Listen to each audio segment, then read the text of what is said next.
No niin, oikein hyvää huomenta kaikille ja tervetuloa tähän meidän niin sanottuun pizza-webinaariin. Kello on puoli ja alkaa olla varmaankin hyvä aika aloittaa webinaari. Onko Kristian ja Kari siinä myös langoilla edelleen? Täällä ollaan. No niin, oikein hyvä. Lähdetään käymään eteenpäin ja vahvistatteko vielä, että näkyy ruutu, niin voidaan sitten käydä eteenpäin. Joo, oikein hyvä. Ja meillähän on tosiaan tänään tämmöinen kolmikantaa toteutettu webinaari teemasta ransomware ja siitä toipuminen.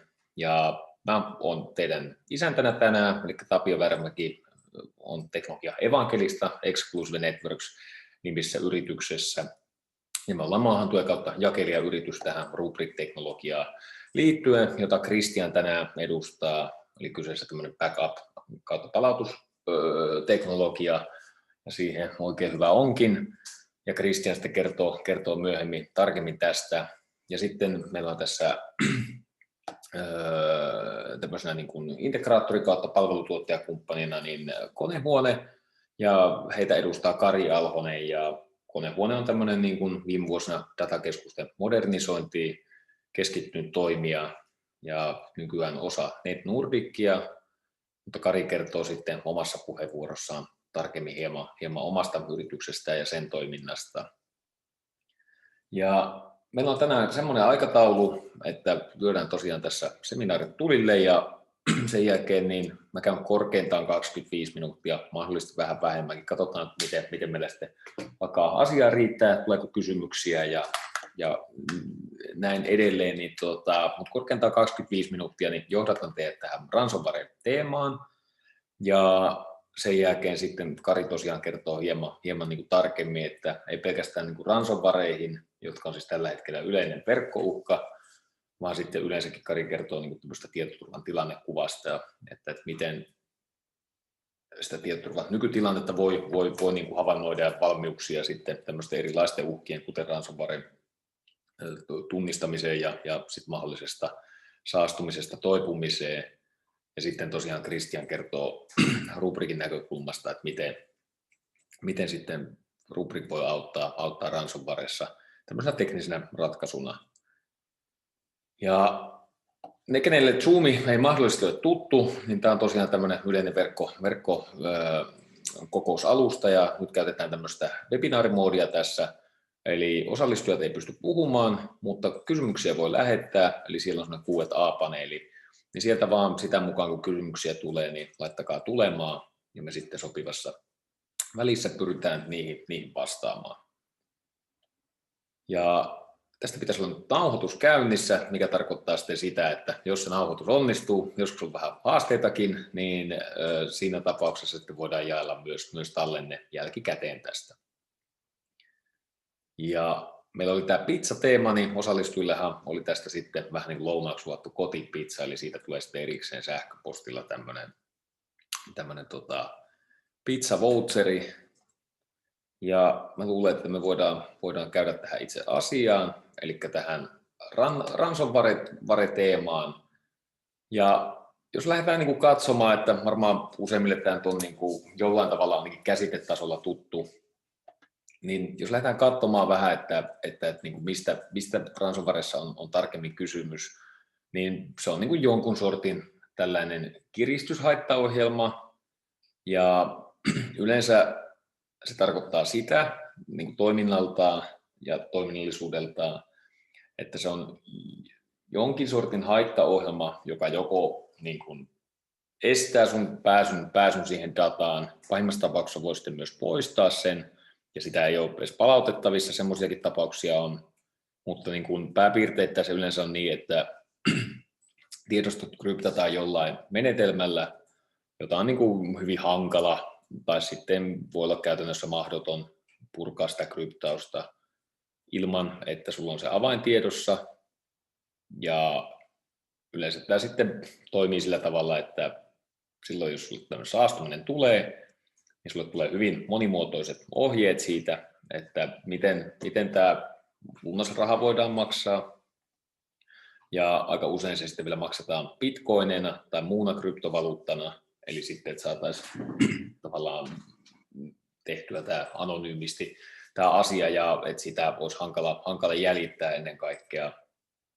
Ja yleensä sitten tämä on vielä tehty vähän uhreille ikävällä tavalla tämä prosessi, että siinä hetkellä, kun se kone saastuu, niin sanotaan, että palautumismaksu on vaikkapa, tai tämä datan palauttamismaksu on vaikka $5,000, mutta sitten sen jälkeen, jos et tee sitä rahanmaksua 24 tunnin kuluessa, niin hinta nousee vaikkapa kaksinkertaiseksi, sitten se on 10 000, ja sitten taas vuorokauden kuluttua se on sitten vaikka 20 000.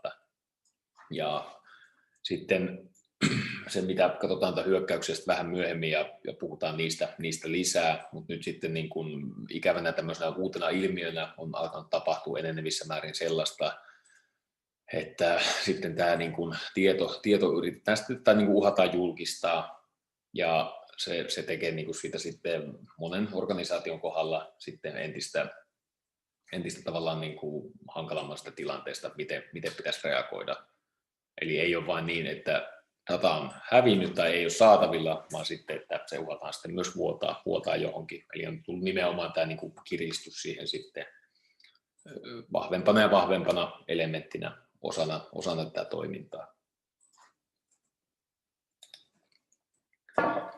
Ja tässä on nyt sitten niin kuin kuva yhdestä ransomwaresta, eli kone on saastunut. Ja katsotaan sitten myöhemmin vielä ihan demo, että miltä se sitten niin kuin näyttää siinä koneella, mutta tässä se idea pääpiirteittäin on, että your computer files have been encrypted, your photos, videos, documents ja muut, niin että ne on mennyt, mutta 24 tuntia niin 150 taalaa ja saa decryption avaimen. Ja tässä on sitten sanottu, että 72 tunnin jälkeen niin tiedostot lähtee, eli se on sen verran aikaa sitten maksaa. Ja sitten tästä niin kuin tulee ohjeet, että miten se Bitcoin-siirto pitää tehdä, ja tässä on esimerkiksi Bitcoin Walletin sitten osoite, ja tämä on yksi esimerkki ransomwaresta. Ja tämä on se, minkä takia tähän kannattaa kiinnittää huomiota, niin liittyy lähinnä siihen, että nämä on tällä hetkellä niin kuin yleisimpien tietoturvahaittojen joukossa. Eli johtuu siitä, että tätä tavallaan niin kuin, tämä koskee niin monia tahoja, ja tähän ei oikein niin kuin mitään tavallaan ole semmoista universaalia tai eksaktia mittaria, jolla tätä voitaisiin mitata, että miten mittava tämä ongelma on, koska kaikki nämä tiedot perustuu siihen, mitä yritykset tai yksityishenkilöt on raportoinut näistä tapauksista, ja käytännössä tarkoittaa sitten sitä, että luultavasti iso osa näistä haittaohjelmatapauksista sitten jää niin kuin pimentoon, joko sen lunnasrahan muodossa, tai sitten niin kuin jos ajatellaan, että tässä on tosiaan, niin kuin oli RSA-konferenssa tämän vuoden helmikuussa, niin tässä esimerkiksi jos katsotaan, että FBI on tämmöinen niin kuin näihin haittaohjelmiin ja ransomwareihin erikoistunut agentti Joe De Capua, niin hänen mukaan niin kuin 2013 vuoden loppupuolelta sitten suunnilleen vastaavaan ajankohtaan, niin vuoden 2019 loppuun mennessä, niin näitä lunnaita oli pystytty jäljittämään maksettavaksi 144 miljoonaa Yhdysvaltain dollaria. Ja nämä oli niitä Bitcoin-transaktioita, joita oli, siis eli näissä yleensä oli jonkun sortin sitten tämmöinen tutkinta ollut näihin tapauksiin liittyen, ja luultavasti tämä summa on niin kuin todella moninkertainen, koska monet ei raportoi, ja sitten esimerkiksi, niin kuin, että miten he on tämän sitten selvittänyt FBI:n toimesta, niin voi olla, että edustaa esimerkiksi sitten pääosin niin kuin pohjois-amerikkalaista näkemystä asiasta. Ja sitten pitää huomioida, että nämä on tosiaan niin kuin lähinnä niitä lunnasrahoja itsessään, että tämä summa ei sisällä mitään muita kuluja, kuten sitten vaikka menetettyä työaikaa, ehkä menetettyjä kauppoja, jos mä vaikka joku verkkokauppa-alusta, ei mitään palautustyötä, ja tässä niin kuin, sitten onkin tämmöinen toisenlainen arvio ollut tämmöisen kuin Emisoftin toimesta, niin Yhdysvalloissa pelkästään olisi valtion alaisuudessa oleville toimijoille ollut näitä niin kuin toteutuneita haittoja sitten tämmöisenä niin kuin kaikkina suorina ja epäsuorina kuluina yli 7,5 miljardia Yhdysvaltain dollarin edestä. Ja keskimääräinen saastuminen maksoi 8,1 miljoonaa dollaria ja palautuminen keskimäärin kesti 287 päivää. Ja tässä sitten niin kuin on tämmöinen tilasto, jonka ottaa tämmöisen kuin Coware-nimisen toimijan tämmöistä raportista, joka julkaisee tämmöistä kvartaalikohtaista Ransomware Marketplace-raporttia, niin siinä on erilaisia tilastoja siitä, että miten nähtävillä, että miten tämä niin kuin ransomware-markkina kehittyy, ja he koostaa näitä tietoja. Ja tässä esimerkiksi nähdään, että esimerkiksi tämä keskimääräinen lunnasmaksu on niin kuin kasvussa koko ajan. Ja tämä selittyy osittain sillä, että nyt nämä hyökkäyksen tyypit on niin kuin jakautunut voimakkaasti niin kuin muutamaan eri tyyppiin. Eli kaikille varmaan on nyt ollut, niin kuin, tai useat teistä varmasti on huomannut, että tässä on ollut tämä Vastaamon tietomurtokeikka tosi näkyvästi esillä mediassa viime päivinä. Ja siinähän on niin kuin kantavana teemana ollut se, että hyökkäjät yrittää kiristää rahasta tietoa vastaan, niin samalla tavalla näissä sitten on toimittu niin, että on saatu saastutettua kohteen ympäristö.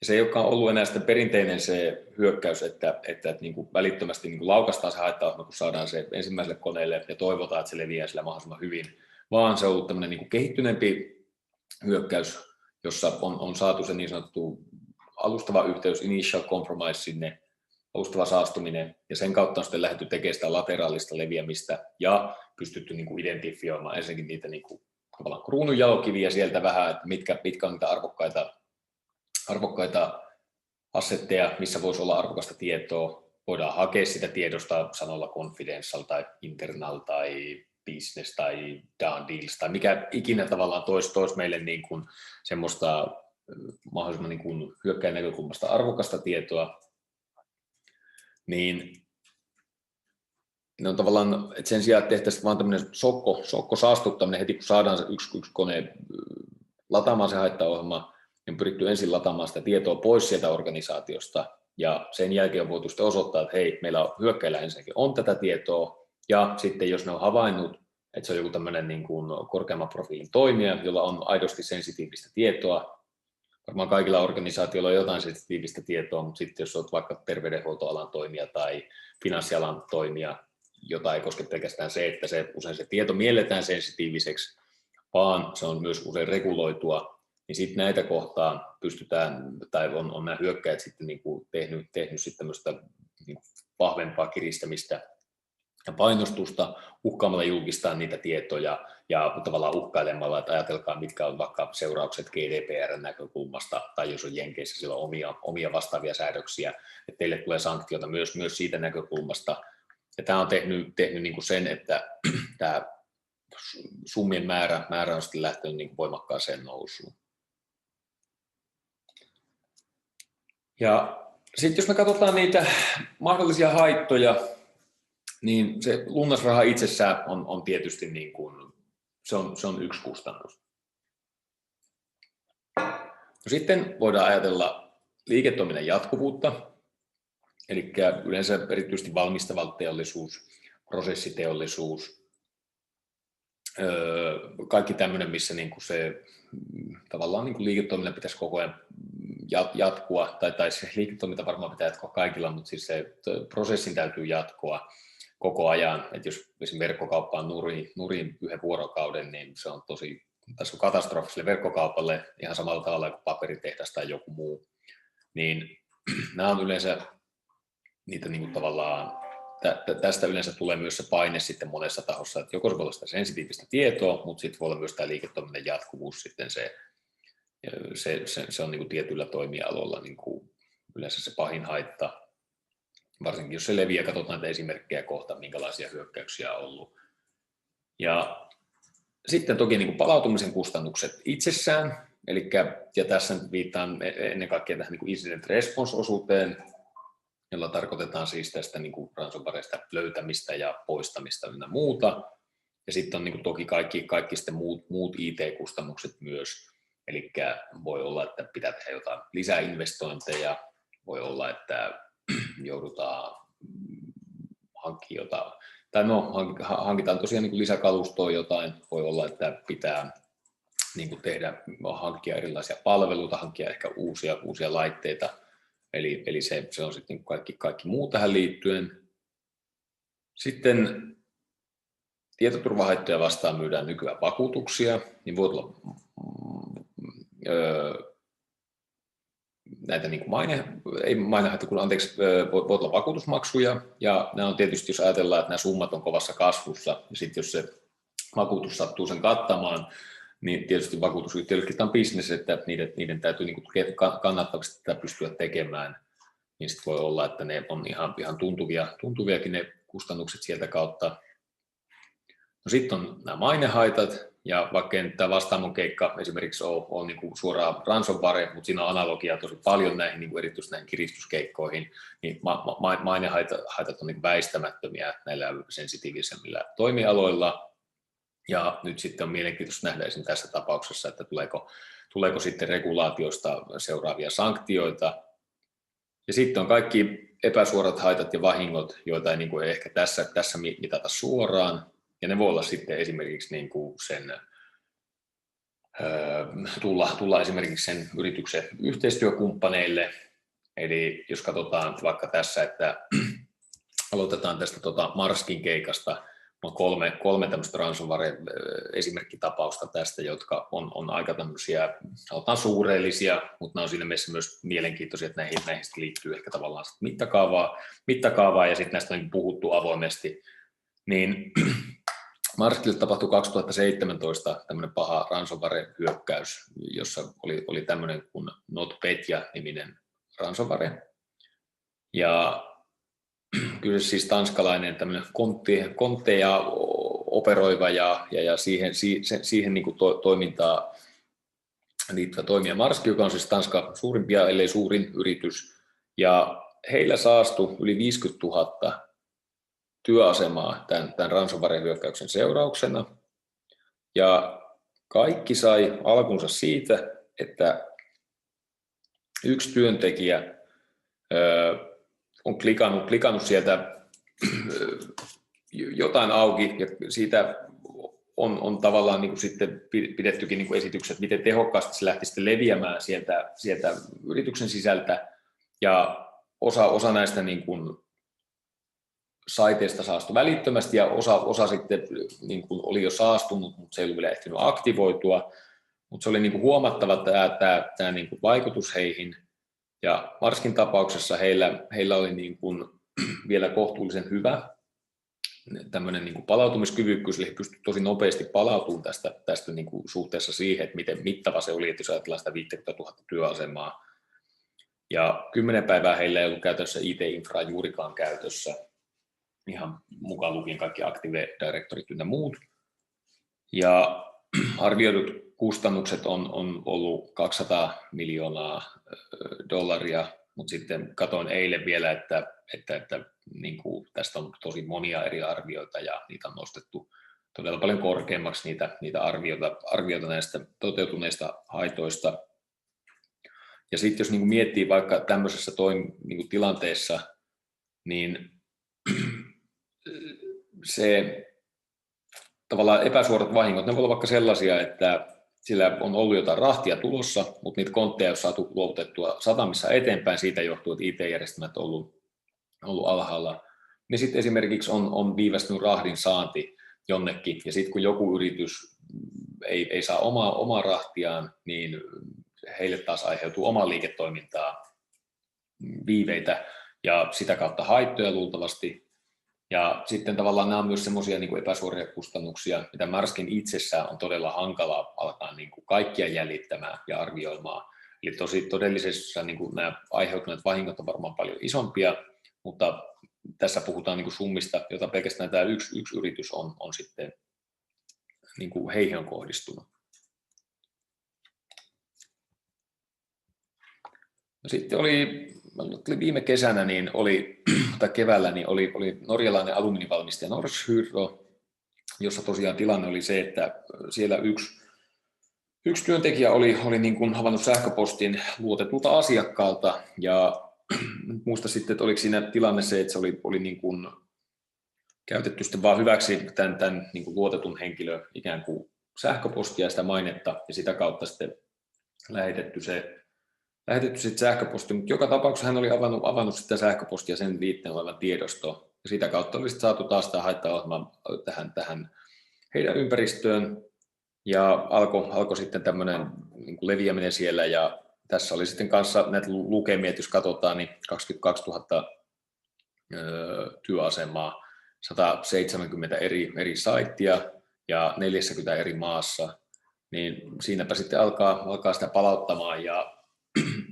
tässä oli niin kuin tilanteena sitten myös se, että oli nimenomaan tämmöinen niin kuin prosessiteollisuuden toimija kyseessä, niin sitten nämä vahingot nousi tosi nopeasti todella korkeiksi.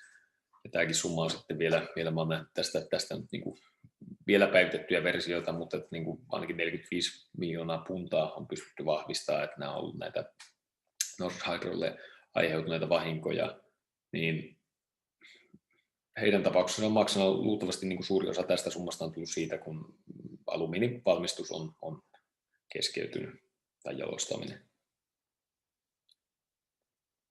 Ja sitten minulla oli kolmantena esimerkkinä tämmöinen itseänikin koskettava asia, eli tämmöisiä urheilu- ja navigaatiolaitteita valmistava Garmin, amerikkalaisyritys, niin heille tuli viime kesänä tämmöinen erittäin laajamittainen ransomware-hyökkäys, ja jos sitten ajateltiin, että esimerkiksi Norsk-Hydron tapauksessa, niin heillä oli aika paljon tämmöistä niin kuin on-prem IT:tä, niin Garminin tapauksessa esimerkiksi heillä oli aika paljon pilvipalveluita sitten myös, koska idea näissä urheilukelloissa on se, että sitten kun sä oot jonkun urheilusuoritteen tehnyt tai vaikka mittaat päiväaktiviteetteja, niin lähettää sinne pilvipalveluun nämä datat. Mäkin sitten aloin ihmettelemään, että kun ei näin niin kuin päivittynyt ollenkaan sitten, että tuli käynyt juoksulenkillä, niin tiedot mihinkään.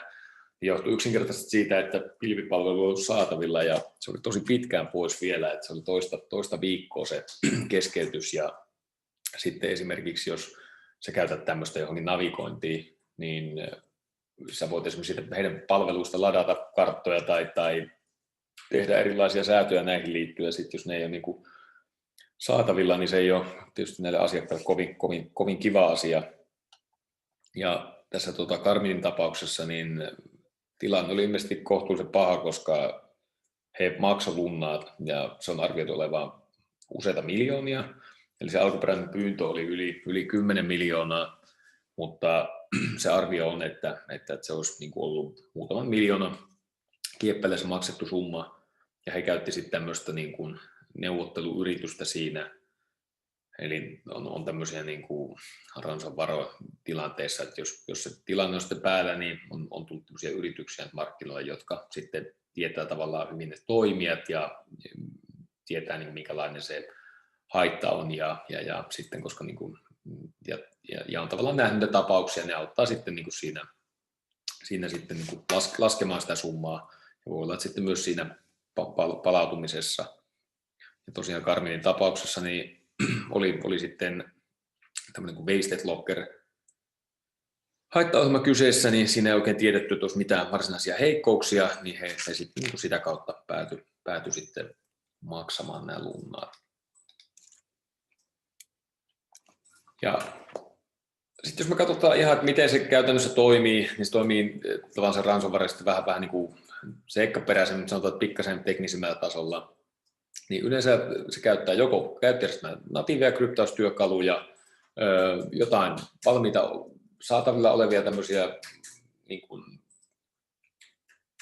viitekehyksiä, eli näitä voi esimerkiksi ostaa ihan niin kuin ransomware as a servicenä tai muuna, tai sitten valmiina kitteinä, ja ne löytyy myös sitten ihan vapaasti saatavilla, ja tietysti niin kuin mitä hienommaksi se tehdään, niin sen hankalampi se on sitten tunnistaa, ja siihen voi sitten lisätä erilaisia ominaisuuksia siihen niin leviämiseen ja muuhun.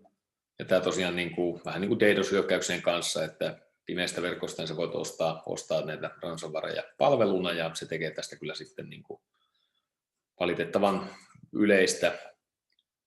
Ja seuraavalla sivulla sitten katsotaan vähän tai mulla on sellaisia tilastoja tuossa, niin katsotaan niitä vähän tarkemmin, mutta tyypillisimpiä leviämistapoja on niin kuin jonkunlainen sosiaalinen tämmöinen luottamuksen haku, eli tämmöinen social engineering, ja sitä kautta, että saadaan se kohde avaamaan sähköposti tai klikkaamaan jotain linkkiä tai sitten suoraan sähköpostiliitteenä.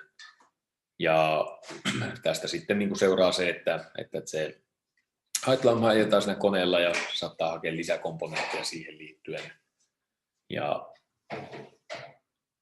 yleensä sitten seuraava asia, mitä käyttäjä sitten näkeekin, on sitten se, että se kone on saastunut, että se ei paljon itsestään niin kuin anna kuulua ennen kuin on sitten se lunnasraha-aika.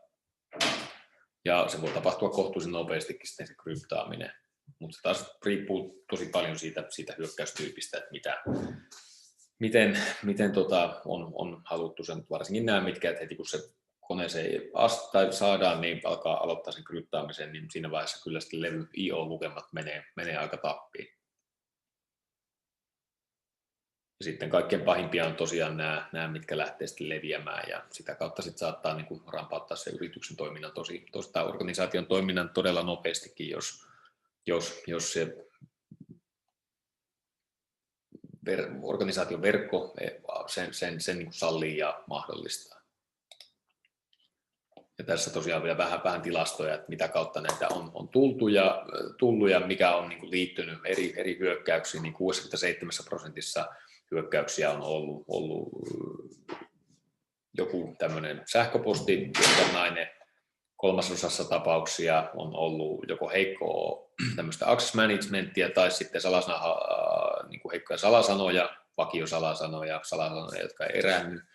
Ja sitten tämä niin kuin käyttäjän yleensäkin osaaminen, mikä on aina haaste tietoturvaan liittyen. Ja sitten on tämmöisiä erilaisia huonoja käytänteitä ynnä muita. Ja sitten tässä on toisesta lähteestä vielä sitten vähän erinäköistä, ja tässä oli sitten niin kuin RDP, eli huonosti määriteltyjä näitä etätyöpöytäyhteyksiä, niin ne on sitten mahdollistanut tosi ison osan näistä hyökkäyksistä, mutta sähköposti sitten yhtä lailla. Ja nämä on sitten tietysti nämä niin kuin RDP, niin nämä on niitä, niin kuin, että siellä on ihan selkeä reikä, ja sitten nämä sähköpostit varmaan tavalla tai toisella, niin usein sitten liittyy siihen, että saadaan se on jollain tapaa uskottava se sähköposti, että käyttäjä siitä klikkaa. No sitten jos katsotaan, että minkälaisia suosituksia näistä niin kuin, näitä tämmöisiä haittaohjelmia vastaan on, niin Kari varmasti kertoo tuossa niin kuin tietoturvan tilannekuvassa vähän yleensäkin, että mitä he on havainnut niin kuin näissä omissa kartoituksissaan, eikä pelkästään niin kuin ransomwareen liittyen, mutta aika usein niin kuin tietoturvaa kannattaa lähteä miettimään sitä niin kuin kriittiset assetit edellä ja mitä on väylät niihin. Eli mitkä on niin kuin oikeasti meidän organisaation kruununjalokiviä ja miten niihin pääsee käsiksi. Ja lähteä sitten sitä niin kuin kaikkia suojausta aina miettimään sitten priorisoinnilla sitä kautta, että lähdetään siitä, että pyritään ne suojaamaan ensin ja sitten niin muut asiat sen perässä. No sitten oli se edellisellä kalvolla mainittu RDP, niin se on siis ihan todella mittava ongelma tällä hetkellä, ja se kyllä kannattaa tarkistaa, että jos se on käytössä, niin se mieluiten pois, ja sitten ainakin todella niin kuin vahvan autentikoinnin taakse, jos sitä sitten halutaan käyttää, eikä sitten mielellään varsinkaan sinne ulkomaailmaan. No sitten on tämä niin kuin ikiohje, että päivitä sovellukset ajan tasalle, ja se on helpommin sanottu kuin tehty, että mitä suurempi se ympäristö on, niin sillä alkaa sitten olla niitä erilaisia ohjelmistovariaatioita niin paljon, että kaikki niin kuin päivitysten testaaminen ja niiden toiminnallisuuden varmistaminen ei välttämättä ole niin helppoa, mutta käyttöjärjestelmät on niin ne kriittiset päivitykset, niin siitä on varmasti hyvä aloittaa. Sitten kaikenlainen tämmöinen niin kuin identiteetti ja pääsyhallinta ja sitten ihan nämä salasanakäytänteet, että ei ole ainakaan niitä niin kuin vakiosalasanoja, koska ne on niitä sitten niin kuin haavoittuvuuksia, jota sitten tämmöiset niin kuin massaa tavoittelevat hyökkääjät pystyy hyödyntämään. No sitten se käyttäjän koulutus monella eri tavalla, mutta ehkä ennen kaikkea siihen sähköpostiin liittyy, että ei klikattaisi kaikkea. Että tässä on niin kuin, mulla on tämmöinen yksi esimerkki lukema, että 7,3% organisaation työntekijöistä oli klikannut sähköpostia tietoturvaharjoituksessa, eli lähetetty joku sähköposti ja oli sitä ennen pidetty koulutusta, että näitä ei saisi klikata. Sitten näille ihmisille pidettiin koulutusta, ketkä oli klikannut sitä, annettiin lisäkoulutusta, älkää klikatko. Ja sitten 15% näistä niin kuin jo kerran klikanneista ja uudelleen koulutetusta oli klikannut sitten uudestaan. Eli tämä ei ole missään nimessä niin kuin helppoa sitten ja nämä koko ajan vaan muuttuu nämä sähköpostihyökkäykset hankalammaksi, mutta tämä niin kuin ehkä kuvastaa aika hyvin sitä. Sitten on niitä eri tietoturvakontrolleja, mitä sitten on, ja puhutaan työasemista ja palvelimista, niin silloin tietysti tämmöinen niin kuin se päätelaitteen suojaus on tärkeää. Sähköpostisuojaus, siitä on varmasti hyötyä, koska se on tosiaan niin kuin yksi niitä primäärisiä hyökkäysvektoreita. Ja sitten tämä vahva tunnistautuminen ainakin näihin niin kuin kriittisempiin assetteihin, niin se on varmasti niin kuin viisasta, koska se niin kuin tekee siitä tosi paljon hankalampaa, että mikä tämmöinen automaattinen, niin kuin, joka jostain harvestoi niitä salasanoja, niin se ei pysty enää sen avulla sitten leviämään niin helposti. Verkkosegmentointi liittyy ihan samaan teemaan. Ja sitten tietysti, jos on niin kuin, tavallaan alkaisi tietoturvamaturiteetti olla korkeampi, niin pystytään käyttämään sitten logien hallintaa ja erilaisia havainnointiratkaisuja ja tällä tavalla, mutta nämä on tietysti niin kuin, mun mielestä tulee siitä niin kuin kerroksittain ja vaiheittain, että sitä mukaan se maturiteetti kasvaa, että jos ei ole niin kuin EPP ja EDR-suojaus kunnossa, niin ihan turha alkaa puhua siinä vaiheessa mistään niin kuin logien hallinnasta. Että niin kuin mieluummin ensin ne, niin kuin, että millä saadaan vähennettyä eniten sitä hyökkäyspinta-alaa ja sitten niin kuin niitä lisäkontrolleja siihen päälle. Ja sitten on nämä varmuuskopiot, joista tänään puhutaan paljonkin lisää vielä myöhemmin, mutta niin kuin, ne on tärkeitä sen takia, koska niin kuin, ei pelkästään tätä yksittäistä haitta-tyyppiä vastaan, vaan ihan kaikenlaisia tämmöisiä niin kuin NS-katastrofiskenaarioita varten, mitä käy.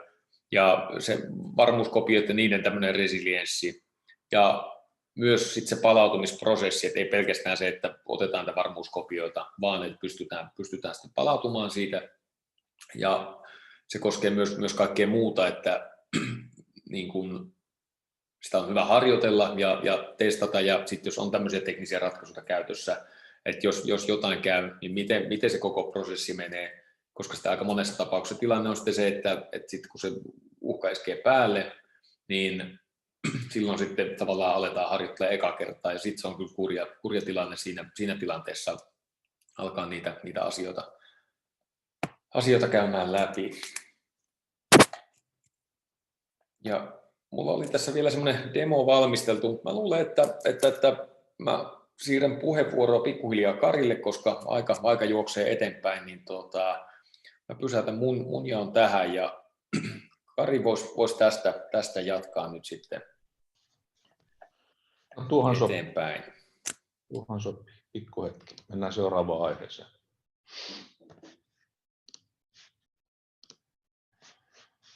Noin, pitäisi ruveta näkymään sieltä. Joo, hyvin näkyy. Jos jollain tulee kysymyksiä, niin laittakaa tosiaan sinne Q&A-paneeliin, niin vastaillaan niihin sitten sitä mukaan, kun tulee tästä viimeistään tuossa loppupuolella. Yes. Eli moi vaan kaikille. Mun nimi oli siis Kari Alhonen. Mä tuun konehuoneelta. Mun roolin konehuoneella on se, että mä vastaan meidän palveluista. Ja mä ajattelin tässä ennen kuin mä mennään tähän itse asiaan, tähän palveluun nimeltä tietoturvan tilannekuva, niin mä muutaman sanan. Tuossa meidän logossakin on tapahtunut hieman muutoksia. Me ollaan nykyään konehuone Part of Net Nordic, eli me ollaan nykyään osa pohjoismaista Net Nordic-konsernia. Meillä on toimintaa kaikissa Pohjoismaissa. Meitä on noin 500 henkilöä tällä hetkellä Nordicissa, liikevaihto noin suurin piirtein 180 miljoonaa euroa. Ja se mitä me tehdään, niin meillä on 3 tukijalkaa meidän liiketoiminnassa, mihin me nojataan.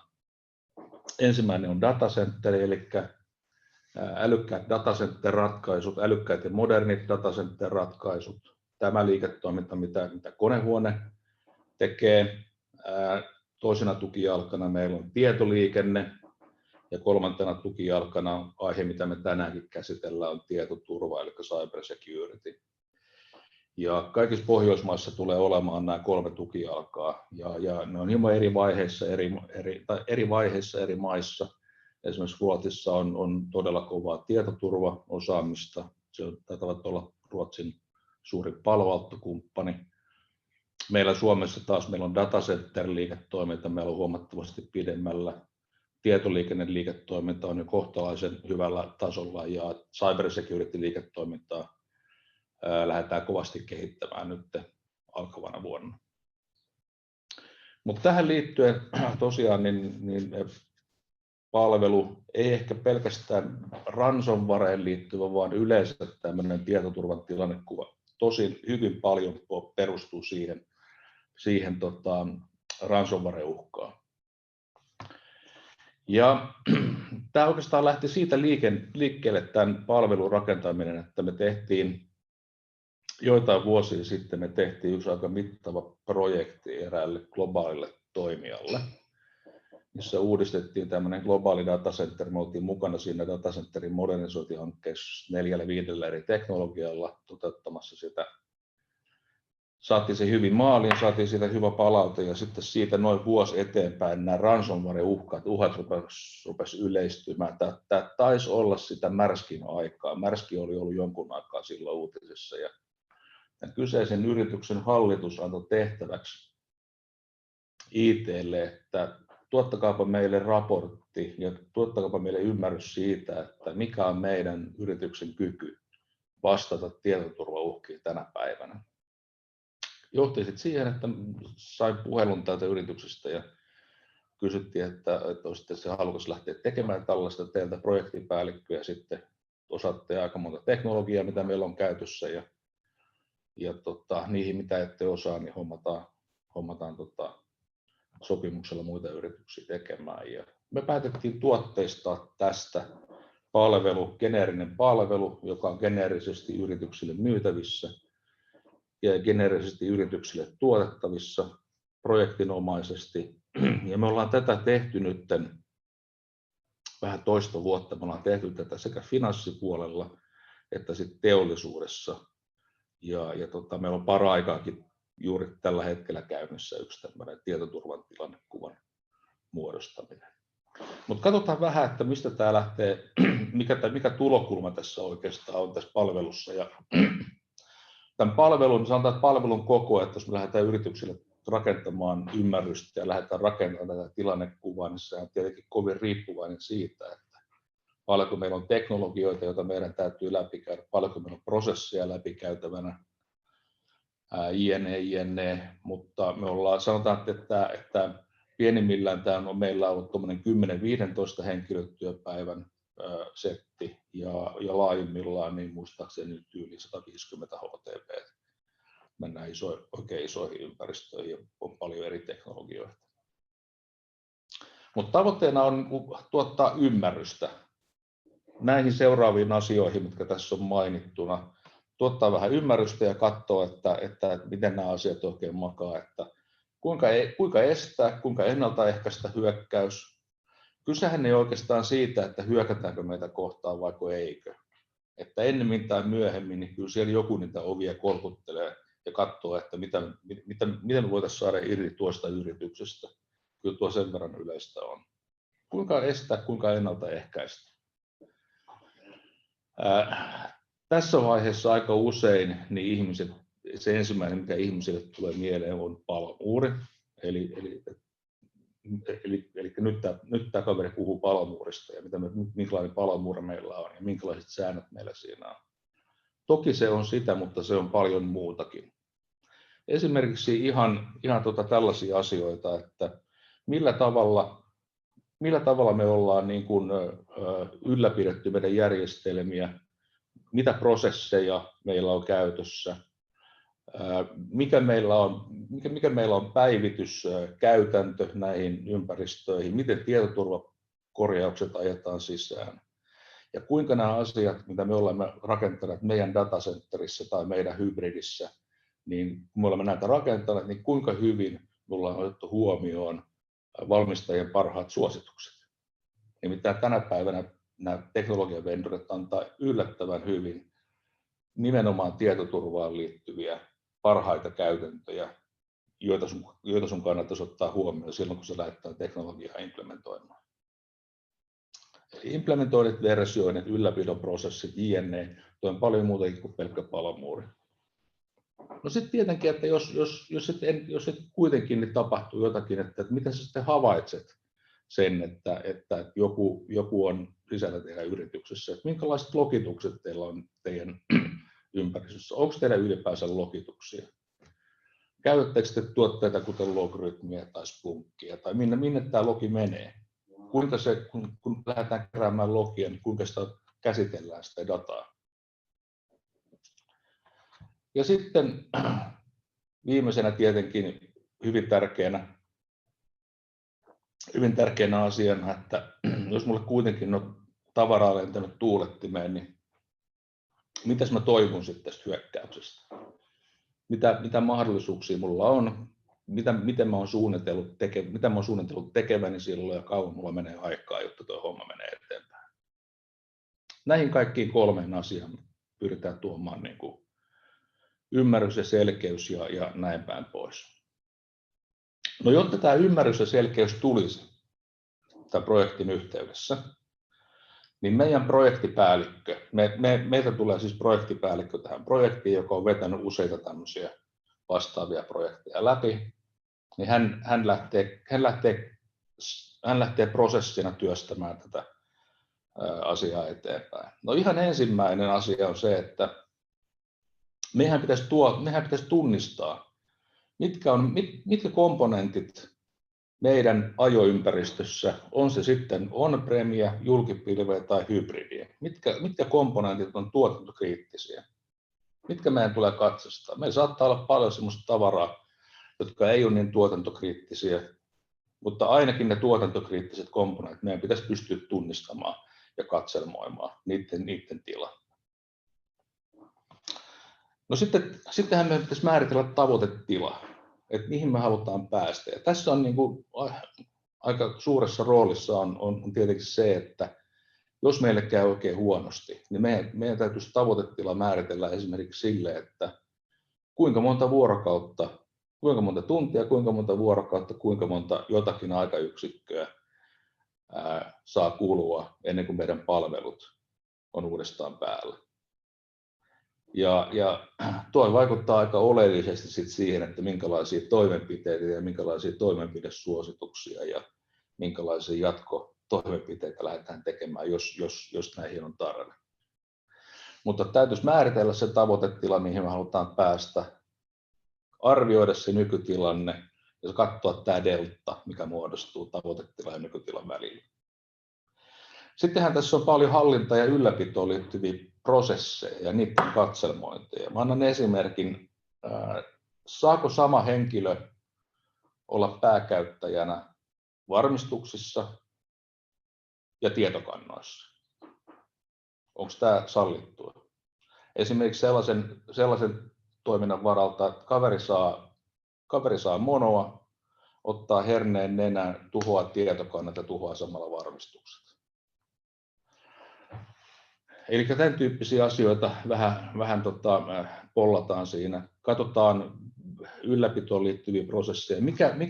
Minkälaista vuosikelloa pyöritetään? Miten päivitykset suunnitellaan eri teknologioiden suhteen? Miten on tehty erilaisten vuosikellojen rytmittäminen ja näin päin pois.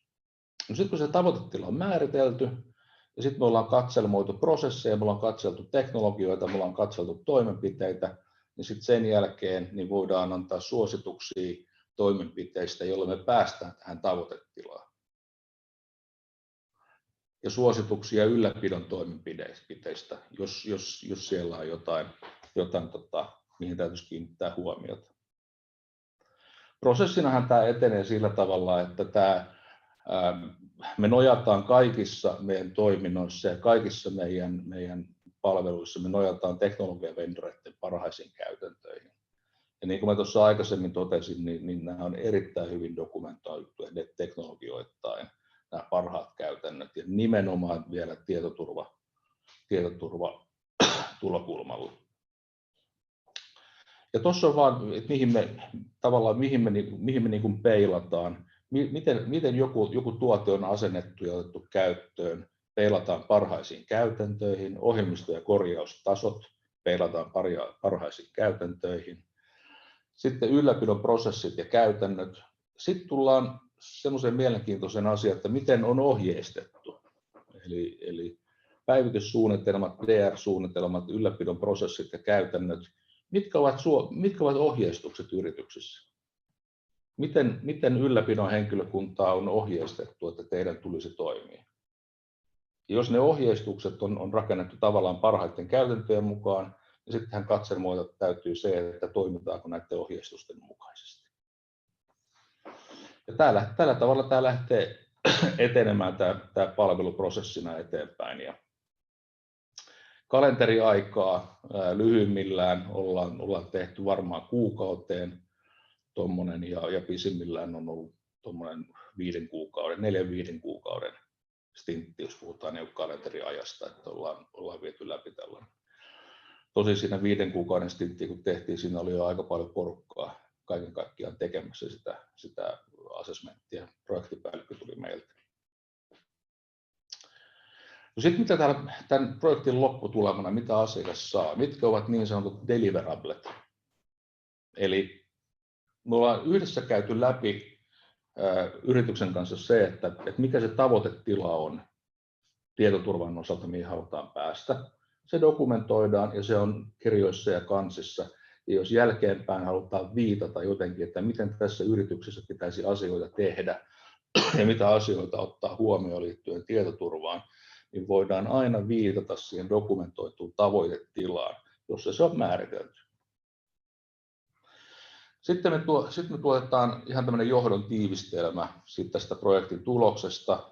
Projektin tuloksethan on sitten paljon yksityiskohtaisempia ja sieltä löytyy paljon niin kuin teknisiä yksityiskohtia, mutta me tuotetaan semmoinen johdon tiivistelmä, jota voidaan käyttää hyvin johtoryhmähallitustasolla saadakseen semmoisen yleiskuvan siitä, että mikä on tämä tilannekuva näin kaiken kaikkiaan. Ja sitten raportti havainnoista teknologioittain, raportti ehdotetuista toimenpiteistä, ja tuo tarkoittaa siis ehdotetut toimenpiteet kohti tavoitetilaa. Ja sitten suunnitelma, tarpeen mukaan suunnitelma siitä, että miten tuohon tavoitetilaan päästäisiin, jos on jotakin, jota täytyy tässä matkan varrella lähteä korjaamaan. Tässä on oikeastaan vähän esimerkkiä tästä raporttityypistä.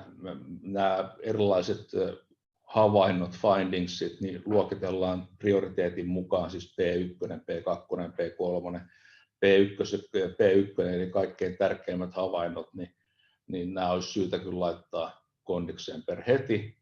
Ja sitten P2, P3, sitten sitä mukaan, kun on mahdollisuuksia asioita tehdä, mutta me luokitellaan nämä sitten tärkeysjärjestyksen mukaan, jotta asiakas pystyy sitten fokustamaan niihin kaikkein oleellisimpiin asioihin ensin. Ja tämä on Kari Tapio tässä, tämä on hyvä asia, kun te teette tämän näin, koska jos niin kuin ajatellaan, että tosiaan tulisi vaikka tämmöinen niin kuin ransomware-haittaohjelma, ja sitten jos ajatellaan, että se kryptaa teidän Active Directory-palvelimet tai backup-palvelimet, niin se on niin kuin todella hankala tilanne palautua. Mutta sitten taas, jos meillä menisi vaikka tämmöisiä nopeasti uudelleen asennettavia työasemia 100 kappaletta, ja meillä olisi siihen nopea palautumisprosessi, niin se olisi meille paljon pienempi haitta liiketoiminnan jatkuvuuden kannalta kuin sitten, että vaikka se Active Directory menisi sieltä nurin. Se on juurikin näin, että täytyy aina pystyä priorisoimaan, ja kaikki ongelmat eivät koskaan ole samanarvoisia. Täytyy aina vähän priorisoida. Aika usein, mä otan nyt ihan yhtenä esimerkkinä, kun tässä mä viittasin siihen, että suunnitelma tavoitetilan saavuttamiseksi oli tämä viimeinen osuus siitä, niin aika usein ollaan törmätty siihen, että on jo vähän puutteellinen DR-suunnitelma tai DR-suunnitelmaa ei ole ollenkaan. Eli tämä olisi hyvin tyypillinen tämmöinen jatkotoimenpide. Mä otan tämän vain ainoastaan esimerkkinä siitä, että näitä me ollaan nyt tehty. Näitä me ollaan nyt tehty tässä matkan varrella. Ja tuossa on oikeastaan DR-suunnitelma. Sekin on monta kertaa vähän semmoinen niin kuin hyhmäinen, että mitä siihen DR-suunnitelmaan nyt sitten kaiken kaikkiaan pitäisi ottaa huomioon ja miten se kannattaisi niin kuin tehdä.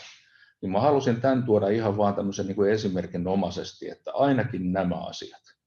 Et mä olen varma, että tässäkin on sellaisia juttuja, mitkä monet niin kuin unohtaa. Esimerkiksi vaikkapa henkilöiden määrittely ja vastuutus, että kuka vastaa tämän DR-suunnitelman toteuttamisesta ja tiedottamisesta silloin, kun se täytyy lähteä käyttämään. Toi ei ole yleensä funtsittu asia, vaan tämä on tämmöinen yleinen dokumentti, mikä laaditaan ja unohdetaan.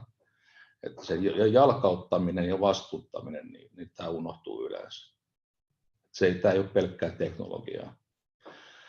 Mutta tässä on lueteltuna vain esimerkkejä siitä, ja DR:ssäkin tämä on hyvin keskeisessä osiossa siinä, kun lähdetään miettimään, että kuinka nopeasti meidän täytyy pystyä palautumaan silloin, kun olemme menettäneet ne tuotantokriittiset ympäristöt, jotka me olemme havainnoineet meidän ympäristössä.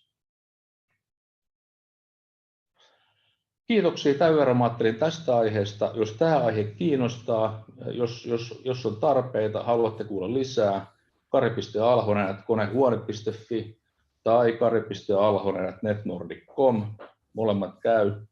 Ja laittakaa Q&A:han kysymyksiä, jos sellaista tulee mieleen.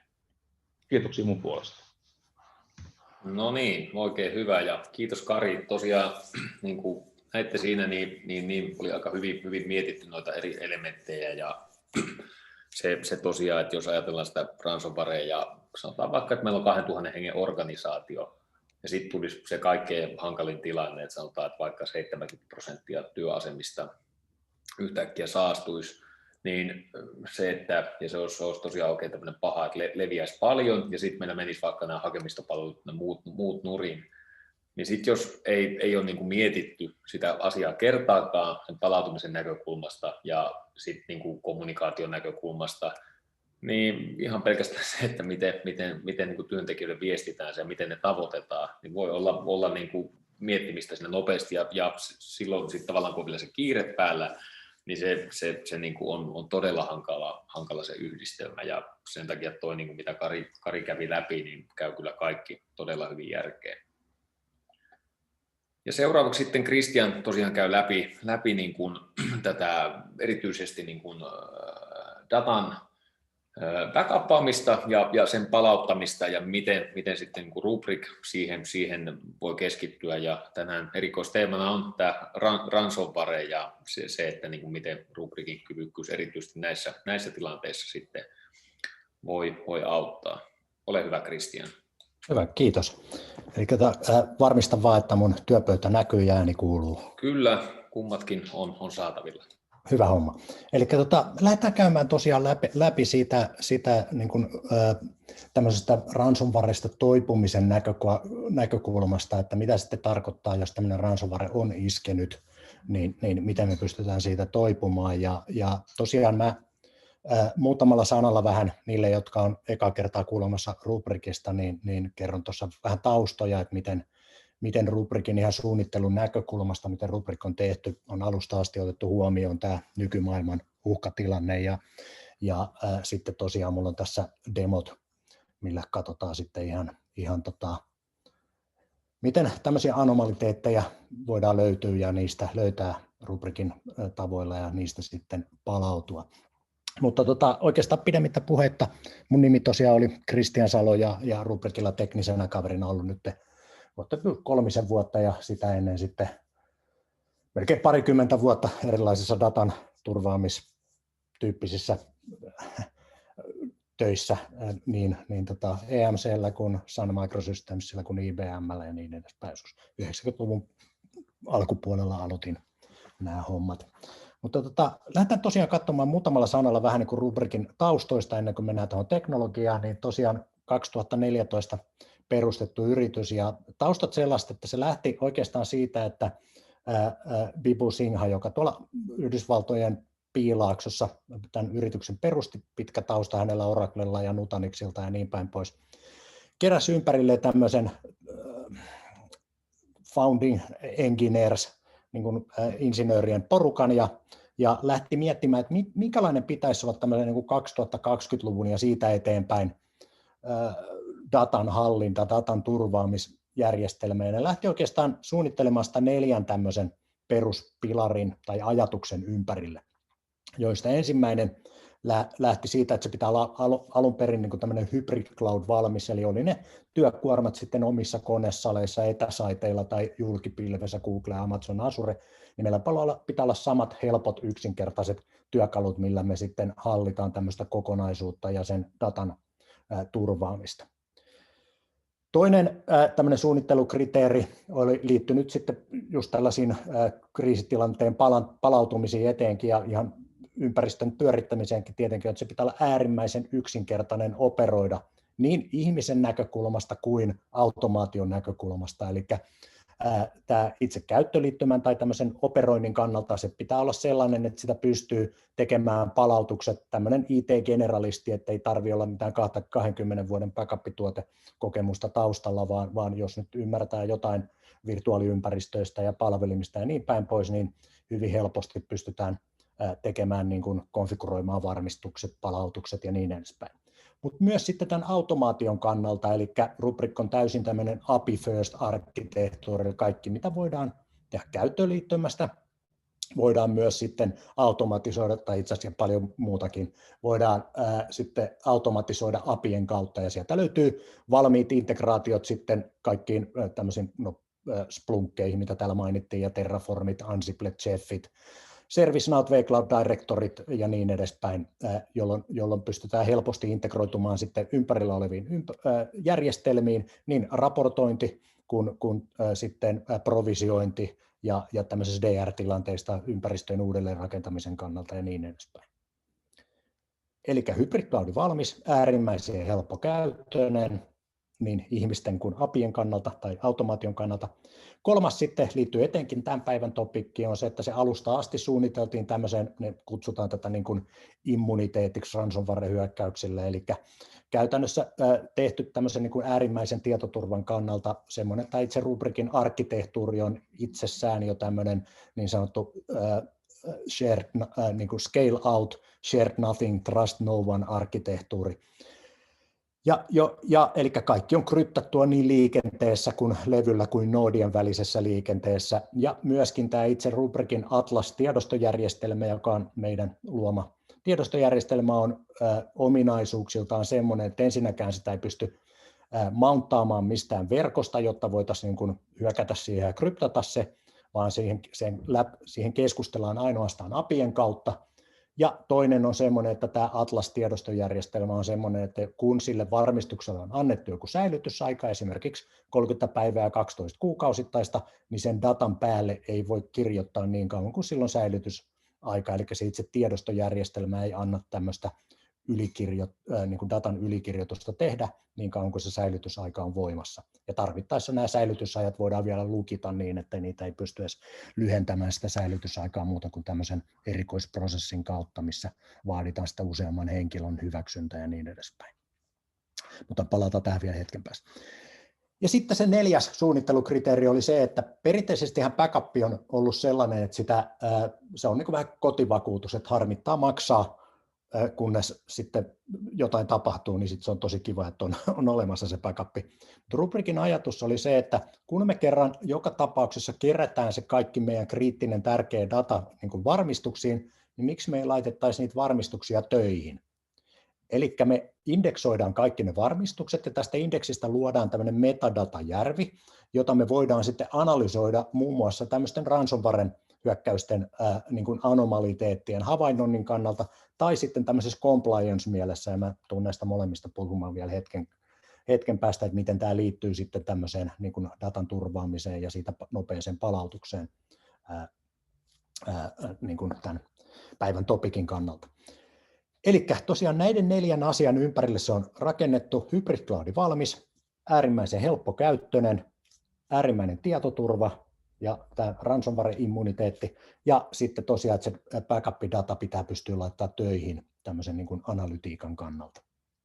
No tässä on sitten aikajana tosiaan, niin kuin miten me ollaan erilaisia teknologioita, meidän tuotekehitys on ollut todella nopeata ja tehokasta, ja sitten tuossa alapuolella on erilaista niin sanottua henkselien paukuttelu- tai pokaaliosastoa, että siellä on muun muassa 8 tämmöistä Gold kautta Best of the Show Awardia VMworldista. 2017 oltiin Gartner Magic Quadrantissa jo innovaattorien etunenässä, ja sitten tosiaan tänä vuonna noustiin sinne Leader Quadranttiin, ja ollaan tässä vision niin kuin completeness of vision, eli vision niin kuin näkemyksessä etunenässä tuolla oikeassa reunassa, ja tämä on sitten Forresterin näkemys samasta asiasta, että ollaan strategian mielessä ja se, miten me ollaan tämä alusta tehty, niin hyvin, hyvin vahvoilla tässä markkinassa. Markkinoista sitten sen verran, niin Suomessa meillä muun muassa kaikki 3 isointa operaattoria käyttää Rubrikkia. Siellä on metsäteollisuusyhtiöitä, pankkeja, sähköyhtiöitä,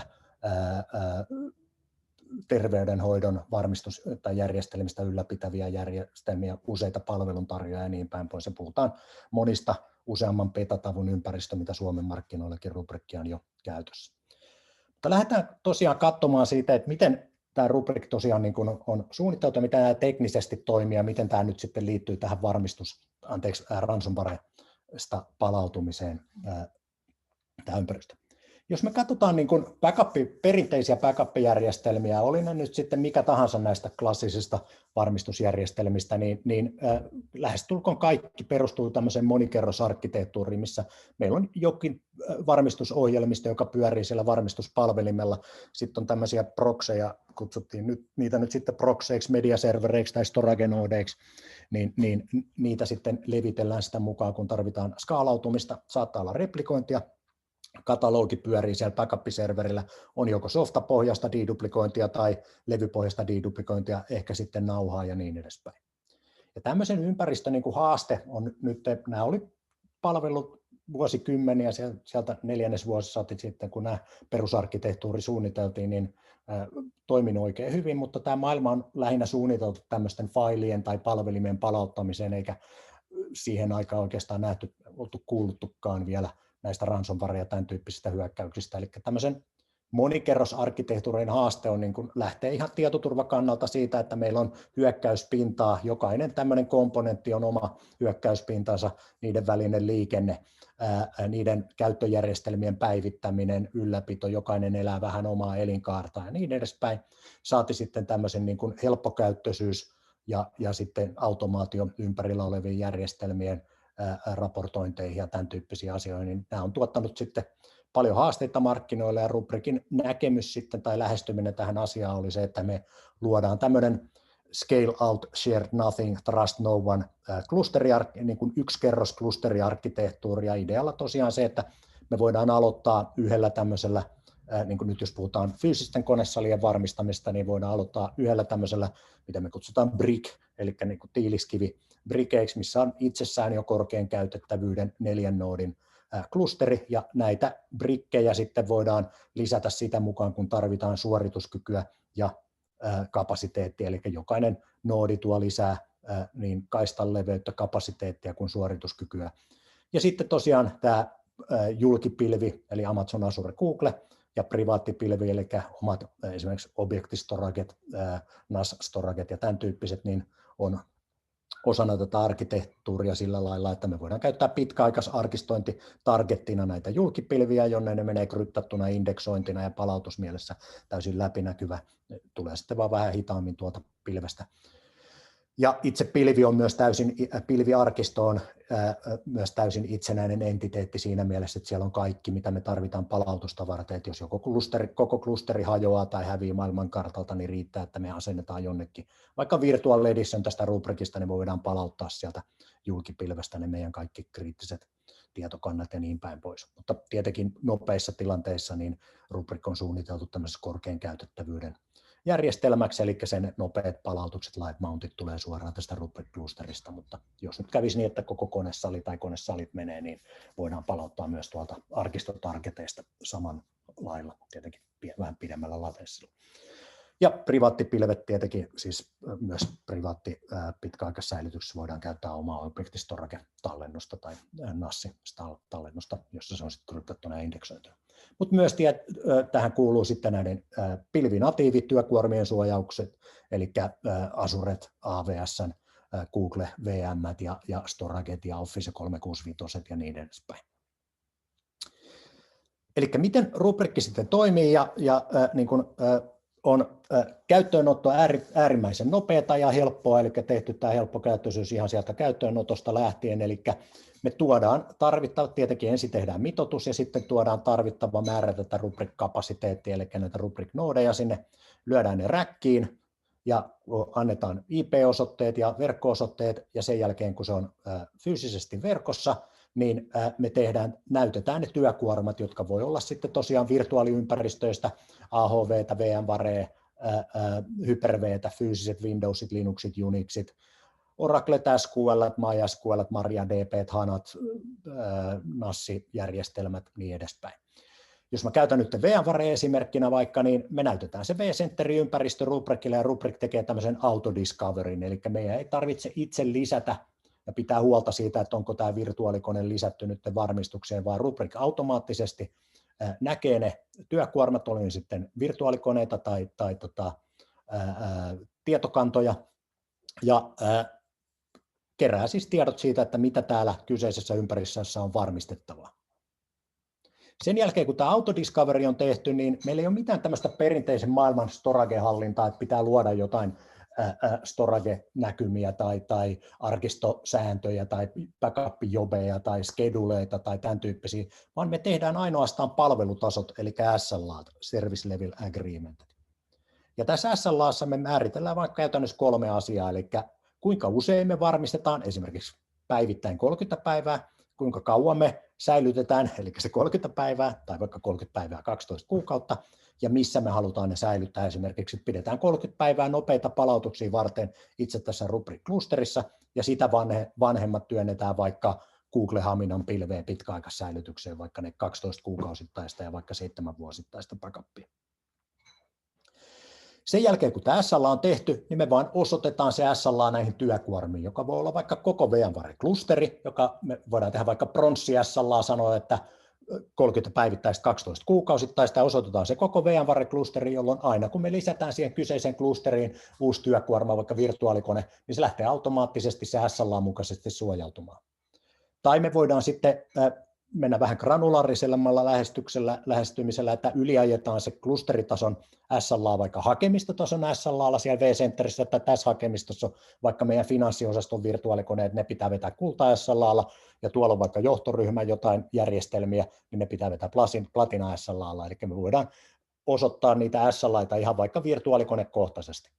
Ja sama idea toimii myös siellä tietokantapuolella, eli voidaan antaa vaikka koko SQL-klusterille tai yksittäiselle tietokoneelle, koko klusterille vaikka pronssi SLA, jolloin kaikki kannat, mitä siinä SQL-klusterissa on, lähtee automaattisesti menemään sen mukaan, ja sitten vaikka yksittäinen tärkeä kanta sieltä jollain platina SLA. Eli autodiscovery, luodaan SLA, sen jälkeen Rubrik automatisoi sen varmistamisen siitä eteenpäin. Keskitetty hallinta oli ne työkuormat sitten pilvessä tai konesaleissa tai etäsaiteilla. Ja sitten kun tulee tosiaan se palautumisen aika, niin Rubrik on tehty sillä idealla, että se palautusnopeus on niin kuin se suunnittelu, yksi niistä tärkeistä suunnittelukriteereistä, eli me puhutaan tämmöistä niin sanotusta line mountista. Sitten kun on todella kiire, niin me voidaan line mountata virtuaalikoneita, SQL, Oracle-tietokantoja, filesettejä ja niin edespäin suoraan Rubrikista. Otetaan vaikka esimerkki, että teillä on niin kuin tuhoutunut jossain ransomware-hyökkäyksessä tai missä muussa tilanteessa tahansa joku virtuaalikone tai tietokanta, niin me voidaan suoraan mountata se, eli bootin nopeudella saadaan se takaisin tuotantoon ja sitten taustalla siirretään se takaisin sinne tuotantolevylle. Eli siinä niin kuin ensi hetkessä tämmöisessä line mountissa, kun se on mountattu Rubrikista, niin Rubrik toimii niin kuin niille hosteille käytännössä tämmöisenä niin kuin storage-järjestelmänä, ja sitten Storage vMotionilla tai vaikka Oraclen Line Migrationilla siirretään ne takaisin sinne tuotantokoneelle. Eli päästään todella nopeasti palautumaan sitten tämmöisessä kriittisessä tilanteessa. Ja kaikki kun on tietenkin indeksoitu niin failitasolla kuin hostinimi-nimeen, jos on joku hukassa joku palautettava tiedosto tai palautettava hosti, niin löytyy sitten helposti, ei tarvitse kahlata mitään listoja hätäpäissä. Tästä mainitsin jo alussa, kaikki on kryptattu niin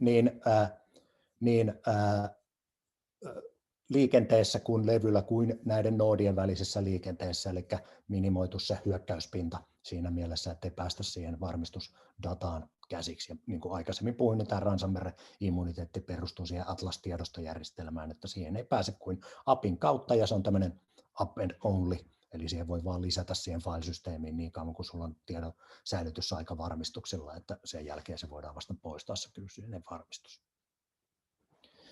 Pilvet siinä mukana, mutta mennään tosiaan sitten katsomaan, että miten tämä ransomware nyt sitten liittyy ja mitä spesiaalia Rubrik tuo tähän maailmaan. Niin kuin tuossa aikaisemmissa esityksissä puhuttiin, niin tämä ransomwarelta suojautuminen ja siitä palautuminen ei ole mikään yksittäinen tuote, että me valitaan vaan, että hei, on meillä niin kuin endpoint protection näissä kaikissa työasemissa ja on meillä palomuuritkin, niin kaikki on hyvin.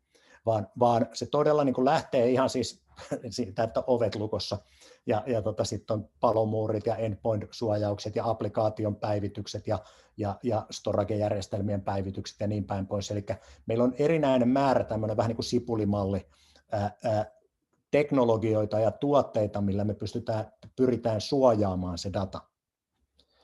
Mutta sitten tämmöinen Sophos teki tuossa, oliko se vuosi pari sitten tämmöisen tutkielman, eli riippumatta näistä suojaustoimipiteistä, niin nämä ransomware-hyökkäykset ja teknologiat ja sitten ihan vaikka vihaiset työntekijät, johon tässä mainittiin Karin esityksessä, niin näistä suojauksista riippumatta, niin 75% näistä onnistuneista backupeista, onnistuneista hyökkäyksistä, niin siitä riippumatta, vaikka nämä kaikki oli kunnossa, niin tämmöinen hyökkäys on päässyt läpi.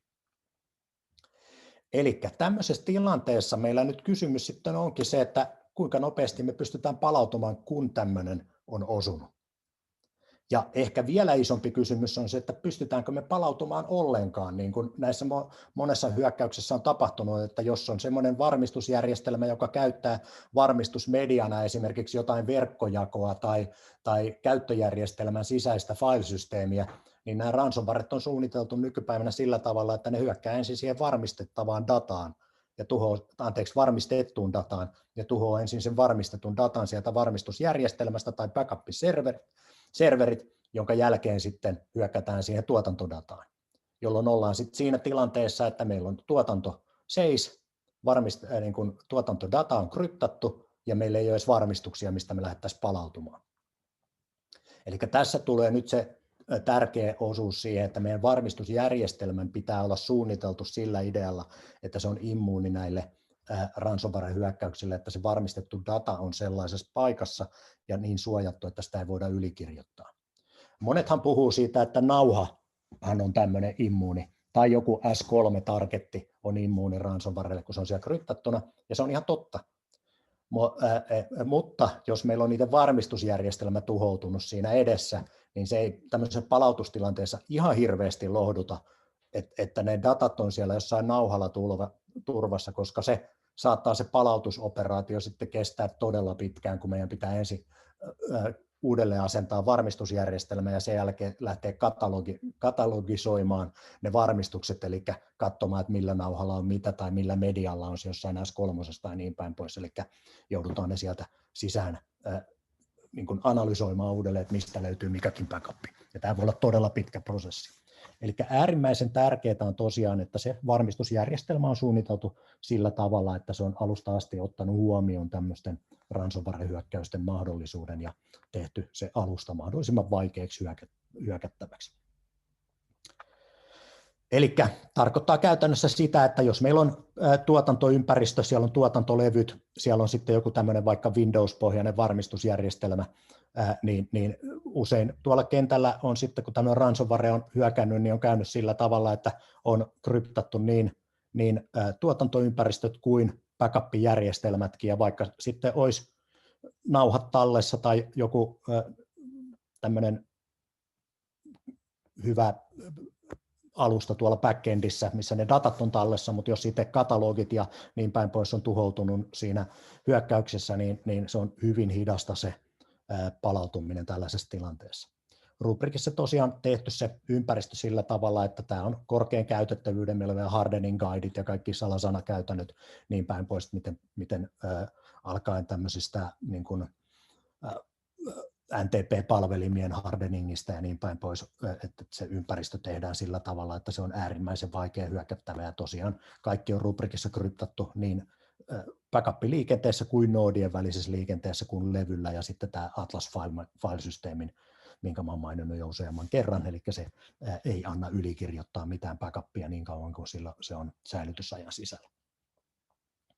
Eli tämä on se niin kuin ihan perusjuttu, että se varmistusjärjestelmä pitää olla semmoinen, että se ei tuhoudu siinä hyökkäyksessä. No nyt sen lisäksi sitten pitää ottaa huomioon monia asioita, että vaikka meillä on nyt semmoinen varmistusjärjestelmä, mistä pystyy palauttamaan, niin kuin tuolla aikaisemmin sanoin, niin tämmöinen hyökkäyksen tapahduttua, niin tämä on tämmöinen kolmikerroksinen tai kolmiosainen prosessi, mikä meidän pitää käydä läpi. Ja tämmöisessä perinteinen ransomware-hyökkäys oikeastaan usein huomataan siinä vaiheessa, kun joku loppukäyttäjä sitten ilmoittaa helpdeskiin, että nyt on kumma tilanne, kun mun kaikki tiedostot on jotenkin jumissa ja mä en pääse niihin käsiksi tai joku tietokanta lakkaa toimimasta ja niin päin pois.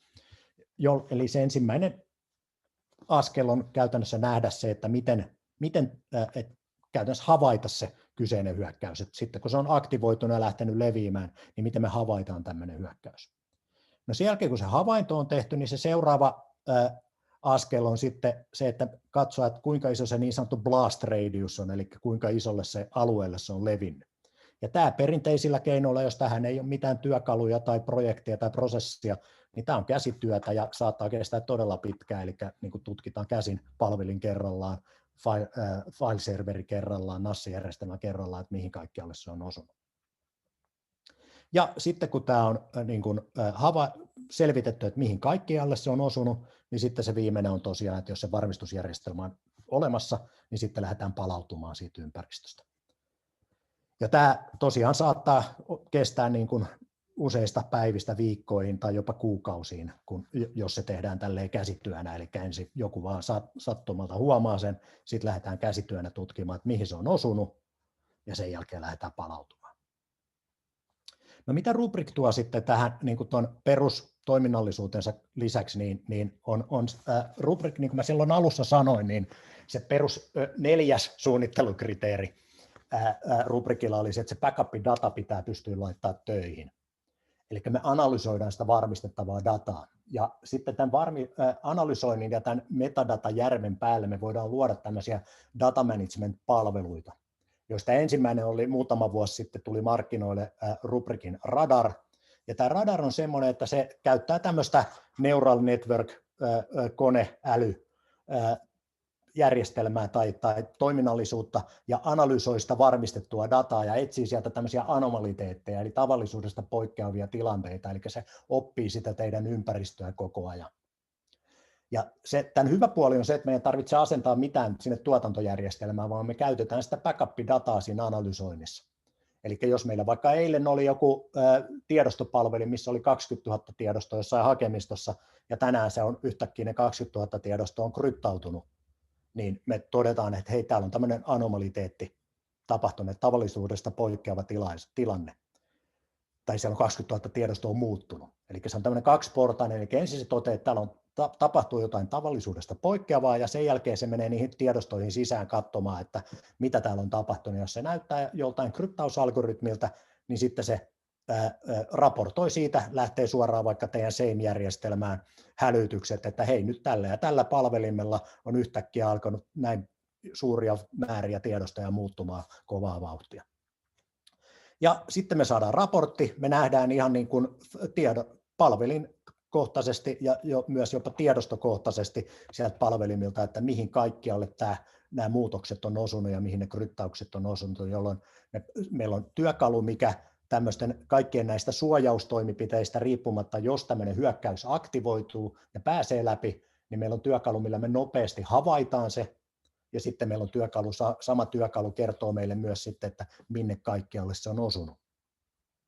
Ja sitten kun me lisätään siihen perään vielä Rubrikin perus nopeat palautukset ja tämä indeksoidut ja helpot searchit, niin me pystytään todella nopeasti palautumaan sitten tämmöisestä. Että meillä on itse asiassa, löytyy, jos googlettaa, ja voi laittaa maililla vaikka kysely, jos ei sitä linkkiä löydy, niin USAssa on yhden kaupungin 911-järjestelmiä, ja koko kaupungin niin kuin infraan osui ransomware, ja heillä oli Rubrik käytössä, ja hyvin nopeasti saatiin kaikki palvelut takaisin ylös tuotantoon, ja sitten on mielenkiintoiset niin kuin, paikallisuutisvideot löytyy edelleenkin verkoista tai tuolta internetistä, missä kyseisen kaupungin IT-päällikkö sanoi, että näin on päässyt käymään, mutta ei sinänsä hätää, että meillä on järjestelmä, joka on immuuni ransomwareille, että pystytään palautumaan nopeasti tästä tilanteesta. Eli tosiaan tämä Radar-palvelu, joka käyttää sitä niin kuin analytiikkaa hyväksi, mahdollistaa nopeat havainnoinnit, nopean tämmöisen assessmentin, mihin se on osunut, ja sitten meillä on nopeat palautukset siihen. No tosiaan Rubrik, tämä metadatajärvi, niin tämä Radar ei ole ainoa, mihin sitä käytetään, niin tuolla Tapsa alussa puhuu siitä, että ja nyt tässä Suomessakin on isosti ollut uutisissa tämä, että menee tämmöiseksi kiristämiseksi, kun on saatu jotain arkaluontoista dataa talteen tai varastettua ja sitten uhkaillaan, että julkistetaan se data, niin meillä on nyt Early Accessissa on tämmöinen Sonar-palvelu, eli tämä Radar etti niitä anomaliteetteja. Tämä Sonar on sitten tämmöinen niin compliance-tutka, eli sille voidaan antaa tämmöisiä valmiita templateja, esimerkiksi Sarbanes-Oxleya, HIPAA ja GDPR, eli etsii esimerkiksi henkilötietoja ja tämän tyyppisiä sieltä datasta, että te olette määritellyt esimerkiksi, että meillä näillä palvelimilla, jotka on sitten suojattu teidän niin kuin infrassa todella tehokkaasti, näillä palvelimilla saa vaan olla meidän arkaluontoiset tiedostot, eli siitä voidaan tehdä myös tämmöinen custom-politiikka, missä jos Tapsa sanoo, että lukee vaikka internal only tai niin päin pois niissä dokumenteissa, eli se etsii sitten tällaisia ja määrittelee, että näillä palvelimilla näitä tiedostoja saa olla, mutta sitten jos joku kopioi niitä vaikka omaan kotihakemistoon, niin sitten tällä Sonarilla voidaan hälyttää semmoista tilanteesta, että nyt on väärään paikkaan kopioitu arkaluontoista tiedostoa, joka sitten mahdollistaisi ehkä tämmöisen, että ne varastetaan helpommin ja sitten tulee just tämmöinen niin kuin kiristystilanne, joka ei ole niin kuin ihan perinteisessä mielessä ransomware-hyökkäys. Eli tämä on nyt näyttää just sen vahvuuden siitä, että tämä data-arkkitehtuuri on tehty analysoitavaksi, jolloin me pystytään tekemään tämmöisiä radar- ja sonar-tyyppisiä palveluita. Radarilla löydetään niitä anomaliteetteja ja sonarilla sitten pidetään huolta siitä, että datat on oikeassa paikassa meidän organisaation sisällä. Mutta mennään oikeastaan, no joo, API, lähdetään sinne demoihin, mä vilautan tämän API-slaidin tässä vielä, ja tosiaan Rubrik ei ole mikään, tai elä missään omassa kuplassaan, vaan todella saadaan näihin raportointityökaluihin, kaikkein Splunkkeihin ja niin päin pois. Siellä on helpot automaatiotyökalut, SDK löytyy PowerShellille, Pythonille, Golangille, ja on Puppetit ja Terraformit ja niin edespäin. Ja kaikki, jos haluaa mennä katselemaan näitä APEja ja automaatiotyökaluja, niin build.rubrik.com, tämmöinen web-saitti, niin sieltä löytyy linkit GitHubiin, täydet avoimet koodit ja niin edespäin. Voi käydä kuikuilemassa niin sanotusti. Hyvä, mutta mennään pidemmittä puheitta, niin katsotaan sitten, että mitä tämä tarkoittaa tämä Radar. Radar niin kuin tämmöisen työkaluna, että miten me havaitaan ne hyökkäykset, miten me päästään sitten katsomaan, että mihin se on osunut ja mihin se on, miten me sitten palaudutaan semmoisesta. Eli tässä on nyt meidän Polaris-käyttöliittymä, joka on tämmöinen keskitetty käyttöliittymä, että oli meillä sitten työkuormat, oli ne Office 365, VSpere, meillä on tuolla iso määrä vCentereitä, EC, AWS, Azure, Google Cloud Platformia, RDS, eli meillä on yksi näkymä kaikkeen meidän suojattuun dataan, ja jos me halutaan vaikka sitten lähteä ihan peruspalautuksia, nyt ei puhuta vielä niistä ransomware-jutuista, niin täältä voidaan filtteröidä vaikka yhden vCenterin koneet, me voidaan etsiä sieltä sitten mun henkilökohtaiset koneet ja lähteä konetta sitten, että jos mulla olisi kiire palautua siitä, niin vaikka tuolta päivältä palautua tämä kyseinen kone, mä voisin recover files, exportata sen toiseen vCenteriin, jos koko vCenteri on mennyt, mä voin live mountata sen, eli niin kuin mä tuolla puhuin, mounttaan sen suoraan Rubrikista, se näyttää mulle hostit, mä voin, että älä laita verkkokortteja ja finish. Ja tuossa oli niin kuin lähdettiin palauttamaan kokonaista virtuaalikonetta, me voidaan kurkkia täältä sitten vCenterin puolella, eli tuossa on se kone, nyt se luo Rubrikista tämmöisen NAS datastoren, tuossa on se palautettu kone, mitä mä lähdin palauttamaan, hetken päästä se sitten lyö sen vielä käyntiin, kun mä sanoin, että lyö käyntiin, mutta ilman verkkokortteja. Eli tuossa oli työkalu, niin kun mä näytin nopeasti koko virtuaalikoneen palautuksen, tässä menee vielä muutama 10 sekuntia, niin nyt se käynnistää sitä kyseistä VM, että jos mulla on todella kiire saada joku työkuorma pystyyn, niin mä saan sen täältä todella niin kuin hätäisesti takaisin vCenteriin tällä line mountilla, ja tarvittaessa sitten voidaan tehdä täältä storage vMotion migrationi sitten takaisin sinne tuotantolevylle, mutta sen niin kuin kriisitilanteen yli voidaan ajaa sitä tuolta Rubrikista niin kuin storage mielessä. Eli tuossa oli niin kuin nopeasti virtuaalikoneen palautus, mutta puhuttiin tänään tosiaan siitä ransomwaresta, niin katsotaan täältä Polariksesta sitten, niin tarkkasilmäisimmät ehkä huomasi, että täällä tämä radar, joka etsii niitä anomaliteetteja, on huomannut 3 tämmöistä anomaliteettia, ja nämä samat hyökkäykset tosiaan saadaan sitten Rubrikin APIen kautta mihin tahansa tämmöiseen, jos teillä on joku SAME-järjestelmä tai joku muu järjestelmä, minne te haluatte hälytykset tai sähköpostilla tai niin päin pois. Nyt mä käytän tästä tätä Polaris-käyttöliittoa, mä näen, että mulla on 3 anomaliteettia. Eli 3 virtuaalikoneeseen täällä on selkeästi sitten lukee, että se on havainnut epätavallista file system-aktiviteettia, ja sen lisäksi, että se oli epätavallista file system-aktiviteettia, niin se on mennyt syvemmälle ja todennut, että täällä on sitten isosti kryptattua faileja. Eli meillä oli helppo tapa havaita se, eli tämä 3-portainen prosessi, havaita, nähdä blast radius ja sitten palautua. Eli nyt me nähdään sitten suoraan blast radiuskin tästä, eli näille 3 koneelle se on osunut. Ja kuvitellaan vaikka tämmöinen tilanne, että nyt meillä on sitten finanssin joku kaveri huutaa kurkkusuorana, että nyt on meillä kirjat suljetaan huomenna, että mä tarvitsen tämän yksittäisen failin niin kuin tänään, että nyt ei ole aikaa palautella koko ympäristöä, mä vaan haluan sen failin täältä, niin miten tämä tehtäisiin? Eli se olisi vaikka tuolla radar-koneella, me lähdetään katsomaan, että hetkinen, mitä täällä on tapahtunut.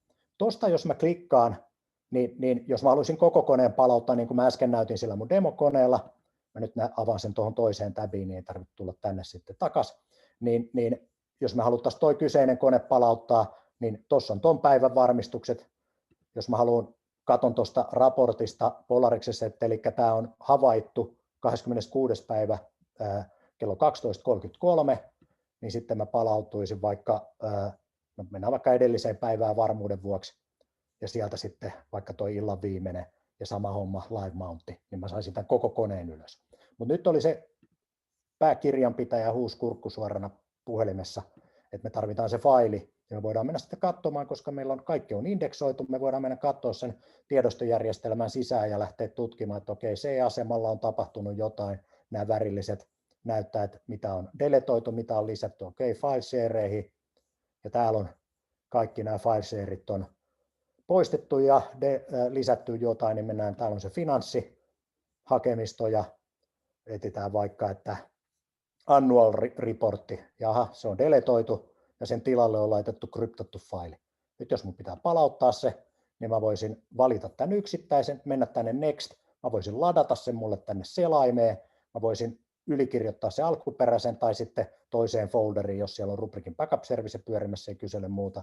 Jos on VMware ja siellä on VM Tools, niin meillä ei tarvitse olla sitä service asennettu, sitten meillä vaan pitää olla semmoinen service-accountti, jolla mä saan tehdä sen palautuksen. Eli täältä mä saisin niin kuin todella nopeasti tehtyä sen ihan failitason palautuksen, tai jos sitten halutaan, niin kuin meillä on kaikki nämä tiedostot kateissa, niin me voidaan mennä siihen mä menin liikaa taaksepäin, mennään takaisin tänne, niin me voidaan sitten katsoa sitä snapshottia ja halutaan, että okei, tämän koneen kaikki nämä tiedostot, mitkä on nyt deletoitu, niin mä haluan noin deletoidut listata, filtteröin ne tuosta 1400 failia, ja sitten mä voisin kaikki valita tuosta ja sitten taas ladata ne, tulee aika iso downloadi kyllä, overwrite originaaliin tai sitten johonkin toiseen hakemistoon. Eli tuossa nähtiin oikeastaan se, että mitä se tarkoittaa sitten nykypäivän työkaluilla se, että kun tämmöinen ransomware on hyökännyt ja osunut, niin meillä on se on tosiaan tämmöinen kolmiportainen juttu, eli meidän pitää löytää, että niin kuin havaita ensinnäkin se hyökkäys, ja tämä radar toimii siinäkin, että kun jotkut näistä ransomwareista on silleen, että se saastuminen on tapahtunut vaikka puoli vuotta sitten, no tietenkin teillä pitää olla backupit tallessa sitten, kun vuosibackupit vähän pidemmälle, mutta on saastunut tapahtunut vähän pidempi aikaa sitten, niin nyt me pystytään sitten tällä, niin kun se aktivoituu ja rupeaa kryptaamaan faileja, niin hyvin nopeasti sitten havaitaan se hyökkäys, ja sitten meillä on työkalu, millä me nähdään, mihin se on osunut, ja sitten niin kuin tuossa äsken nähtiin, niin pystytään sitten palautumaan nopeasti. Ja mä loikkaan tästä vielä nyt tälleen esitysteknisesti huonosti vielä tuonne taaksepäin tähän kalvoon, niin mä haluan alleviivata, että niin kuin se mitä Rubrik tekee, niin ei poissulje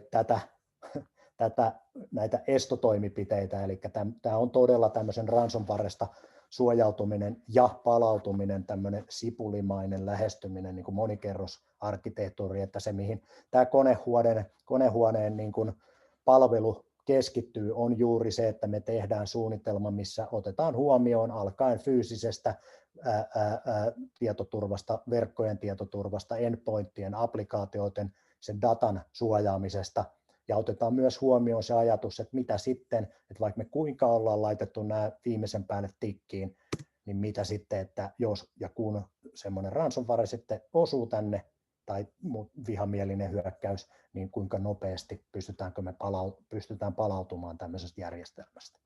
Eli tämä on tietyllä tavalla se kokonaisuus, mitä sitten konehuoneen palvelulla pyritään kartoittamaan ja luomaan tämmöiset best practicet ja workflowt siihen, että miten toimitaan näiden ympäristöjen kanssa, ja Rubrikki sitten tarjoaa sen itse työkalun siinä vaiheessa, kun semmoinen tai jos sellainen on osunut, miten me havaitaan se nopeasti, miten me nähdään, mihin se on osunut ja miten me palaudutaan siitä nopeasti. Tässä oikeastaan on se, mitä itse ajattelin tässä puhua, ja mennään oikeastaan Tapsa voisi vetää homman yhteen tähän loppuun.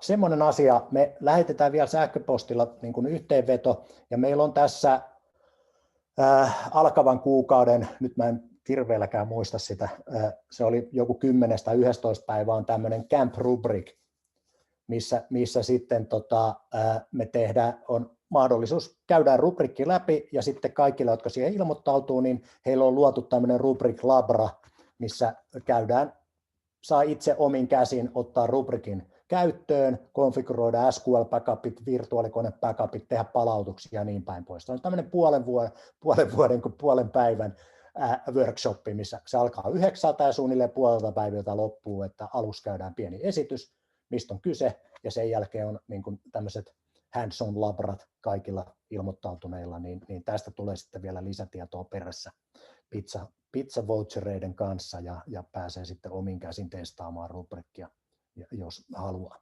Hyvä, kiitos mun puolesta, ja mä poistan tämän jaon tästä, tai Tapsa voi vetää yhteen tässä vaiheessa. Joo, kiitos vaan Kristian tosiaan tämmöistä hyvästä teknisestä katsauksesta teemaan liittyen, ja tähän niin kuin nimenomaan backup kautta niin kuin